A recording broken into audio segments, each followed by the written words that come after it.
Hey guys, I hope you're well. This module, we're going to talk a little bit about moving more. Now, if you follow me on social, you'll know I'm a massive advocate of moving as much as possible.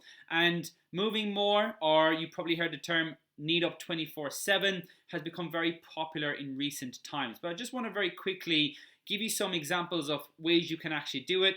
I want to talk about what it actually is and how it can be beneficial for us over the next 60 days. So in a previous module, I talked about what your BMR is. I've talked about what your TDEE is, your total daily energy expenditure. That is the amount of calories that you require or that you use and burn on a day-to-day basis. Now, NEAT up 24/7 comes from the word NEAT, which stands for non-exercise activity thermogenesis.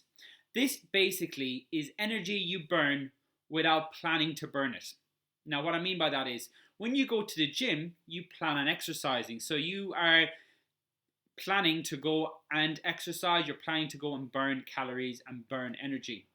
Non-exercise activity thermogenesis are activities that you just do on a day-to-day basis that burn calories, but you haven't planned for them.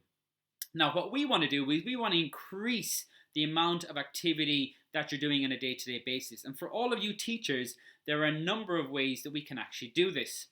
So, for example, if I take two teachers, teacher A is somebody who sits in the classroom all day, sits down, teaches the class, might get up here and there throughout the day, but when it goes to the staff room, is going to sit down. When they're on duty, they're going to sit down.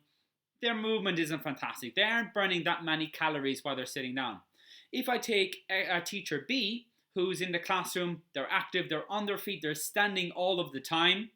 You're going to burn more calories standing than you are sitting. They are moving and pacing up and down the classroom. When they're on duty, they're walking around the school. They might take a walk for 5 or 10 minutes during their break time instead of sitting down for the whole break time. That type of person is going to burn more calories just in their day-to-day.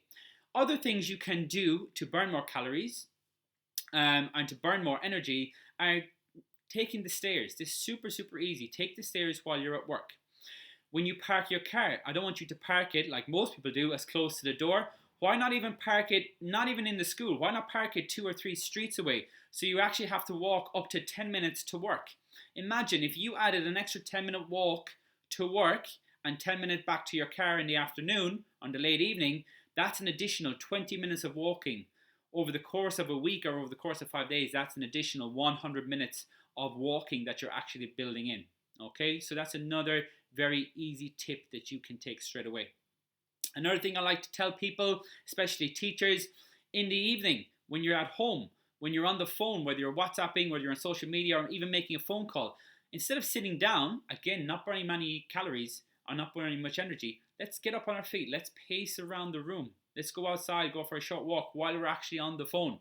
You're actually going to be burning more calories. Okay, so try those different things. Just go back to the school thing. If you are somebody who takes public transport, get off at the stop before school, and therefore you're going to build in a bit of a walk as well. Okay, now this is why Fitbits are fantastic. If you have a Fitbit, they're really cool.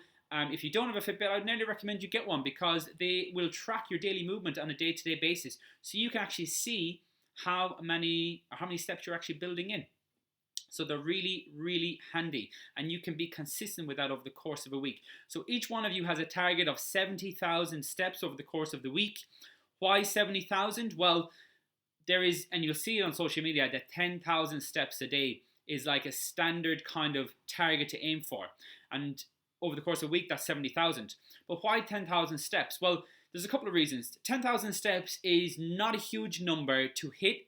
In other words, it's not going to be really hard to hit on a day-to-day basis, but it's not too low either. It's actually going to encourage you, and you are actually going to have to be a bit more active if you are quite sedentary normally. So it's a quite attainable target to hit on a day-to-day basis. Also, 10,000 steps roughly equals out to 5 miles. So 5 miles of movement every single day is a lot of movement. And they've calculated that it will burn around 400 or 500 calories. But I'm not worried about the amount of calories number that it's burning. I just want you to be more aware of moving more on a day-to-day basis, because that again is going to play into the amount of energy we're burning, and again the amount of calories we're burning, which is going to burn more body fat, It's going to improve our body composition, and you're going to look a lot better after the 60 days. So I hope that's helpful, guys. Again, I want you now to click on to the next video, the next module, that's going to give you some even more information.